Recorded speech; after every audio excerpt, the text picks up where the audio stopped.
अर्धवार्षिक परीक्षा 2023 कक्षा 9 समय 3 घंटे विषय है विज्ञान। पूर्णांक है इसमें 80 अंकों का ये आता है। सभी प्रश्न अनिवार्य हैं। सभी प्रश्नों के अंक उनके सम्मुख दिए होते हैं, वो पेपर में देखिएगा। सही विकल्प चुनिए। प्रश्न एक का है, सोडियम का सही इलेक्ट्रॉनिक विन्यास निम्न में से कौन सा है।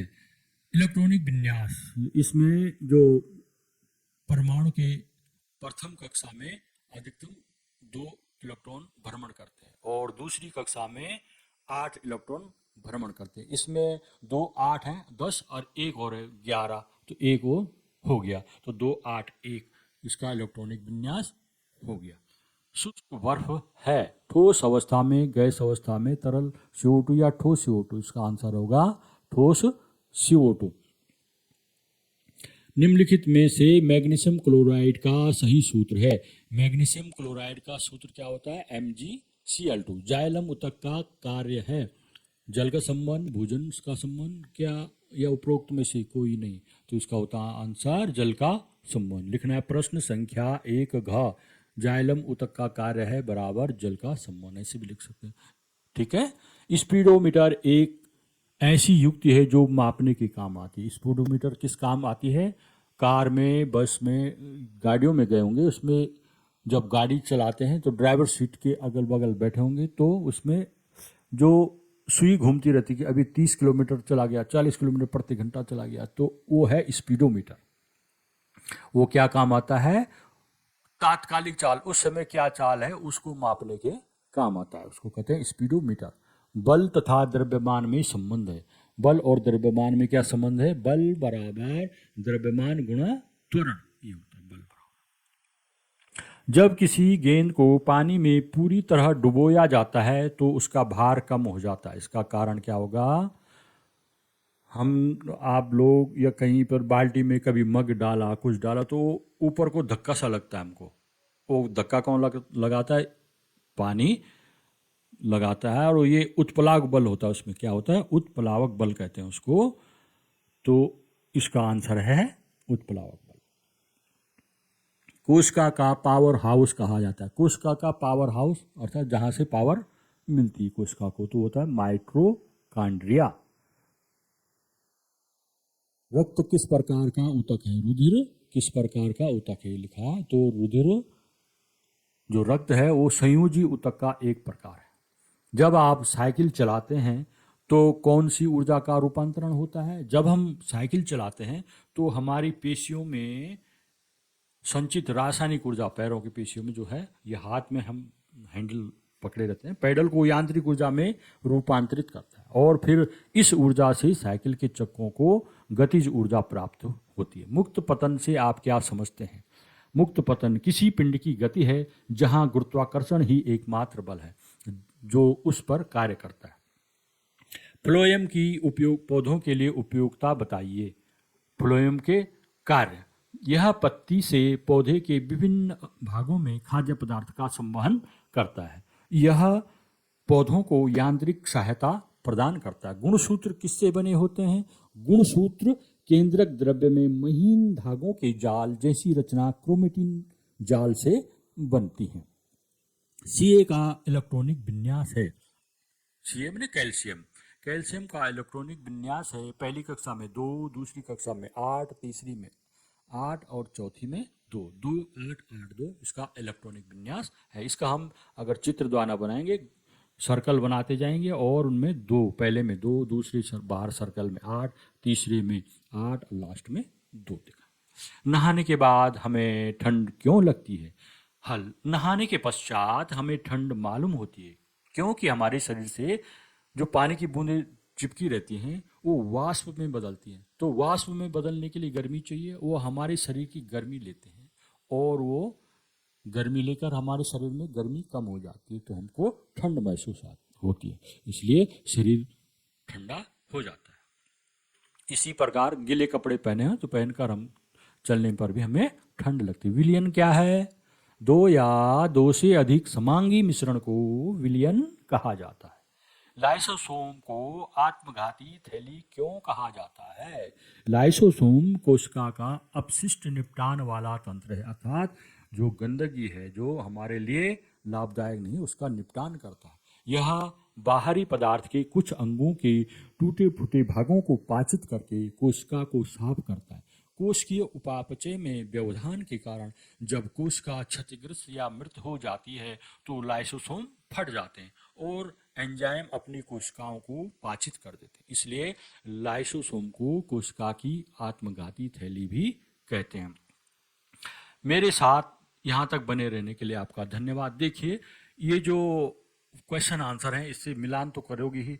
इसमें जो अगर इसको आपने डाउनलोड करके रख दिया तो आप कभी भी इसको देख सकते हैं, ना MB खर्च होगी ना कुछ होगी। तो इसको डाउनलोड करके और बीच बीच में देखते रह सकते हो। तो इसका ध्यान रखना है आपको। निम्नलिखित तापमान को सेल्सियस में बदलिए। 300 केल्विन है, 573 केल्विन, इसको सेल्सियस में बदलना है।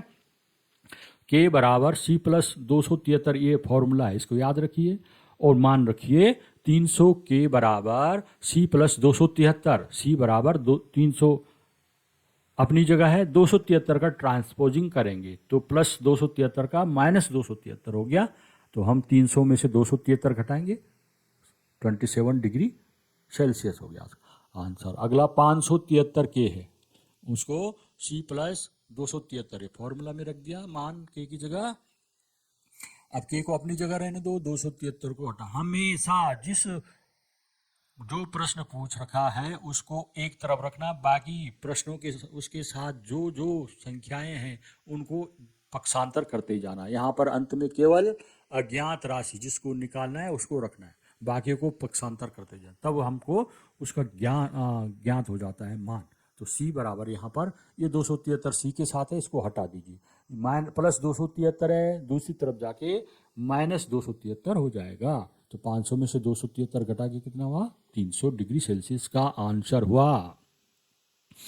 निम्नलिखित के सूत्र लिखिए कैल्शियम कार्बोनेट के और मैग्नीशियम हाइड्रोक्साइड के। तो कैल्शियम कार्बोनेट का रासायनिक सूत्र है CaCO3। मैग्नीशियम हाइड्रोक्साइड का है MgOH होल ट्वाइस। रंध्र के दो कार्य लिखिए। रंध्र को स्टोमेटा भी कहते हैं, स्टोमेटा के कार्य बताइए। तो रंध्र प्रकाश संश्लेषण, फोटोसिंथेसिस तथा श्वसन के दौरान गैसीय आदान प्रदान में सहायक होता है। गैसीय आदान प्रदान में जो पेड़ पौधे भी सांस लेते हैं तो उसको सांस लेना और वहाँ से गैसों को बाहर निकालना, उसको सांस छोड़ना कहते हैं। इस तरह ये रंध्र से होता है। वाष्पोत्सर्जन के दौरान भी जल वाष्प रंध्र से बाहर होकर बाहर निकलती है, जिससे हम गर्मियों में पेड़ के नीचे बैठते हैं छांव में तो हमको ठंड महसूस होती है। प्राकृतिक AC कहते हैं। आजकल घरों में AC लगे हैं, कितना खर्चा आता है। तो अगर जंगल में पेड़ पौधों के नीचे हमको क्या होता है, ठंडक महसूस होती है। तो ये हमारी धरती को ठंडा भी रखते हैं पेड़ पौधे। पेड़ पौधे हमारे जीवन के लिए बहुत लाभदायक, अत्यंत है, अपरिहार्य है। इनके बिना हमारा जीवन नहीं चल सकता। प्रश्न 14 है, बैलों की एक जोड़ी खेत जोतते समय किसी हल पर 140 न्यूटन का बल लगाती है। तो जोता गया खेत 15 मीटर लंबा है। खेत को जोतने में कितना कार्य किया गया? बल है 140 न्यूटन, दूरी है 15 मीटर। तो कार्य बराबर बल गुणा गया बल की दिशा में विस्थापन, तो दूरी होगी वो कार्य बराबर 140 न्यूटन गुणा 15 मीटर। कार्य बराबर इन दोनों को गुणा कर दिया हमने। 15 चौको 60, शून्य पहले लगा दो, 15 चौको 60, 15 कम 15, 6 21, 2100 न्यूटन इंटू मीटर हो गया।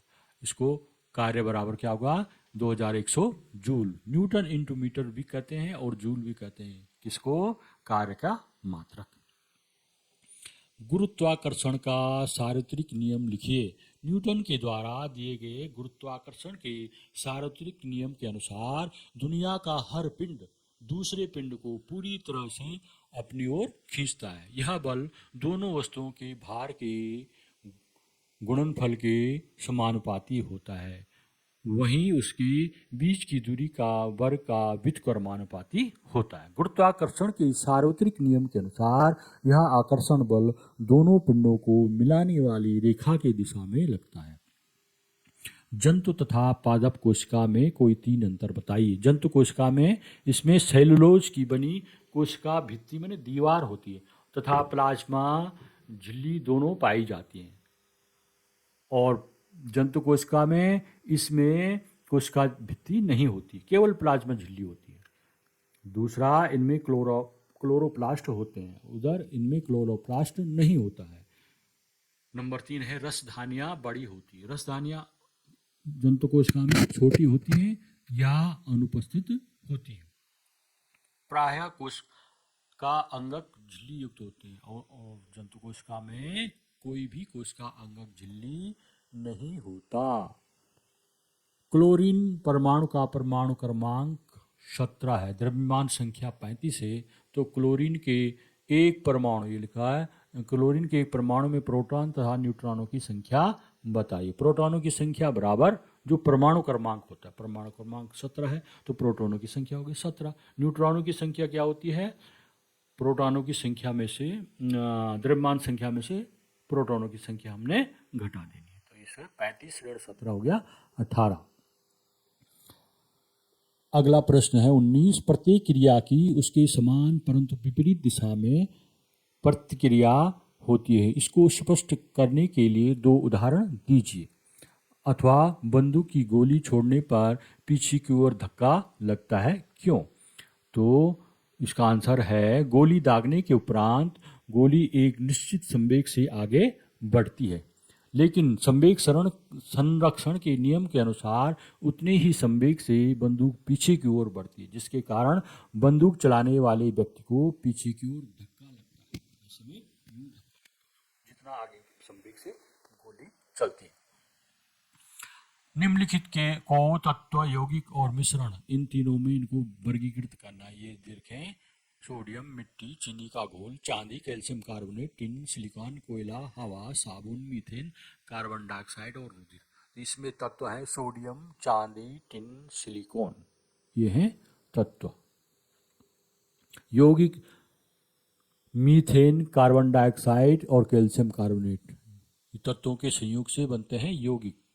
मीथेन CH4, मतलब इसमें कार्बन भी है और हाइड्रोजन भी है, तो ये संयोग हो गया, उनके संयोग से बनते हैं यौगिक। मिश्रण, मिट्टी, चीनी का घोल, कोयला, हवा, साबुन, रुधिर, ये सब मिश्रण में आते हैं। इस तरह से इतने प्रश्नों के आंसर मैंने दे दिए हैं। अगर और आंसर हल करने हैं तो आप कमेंट में लिख दिए, उनको मैं हल करके वीडियो बना के भेज दूंगा। आप वीडियो में अंत तक बने रहने के लिए आपका बहुत बहुत धन्यवाद।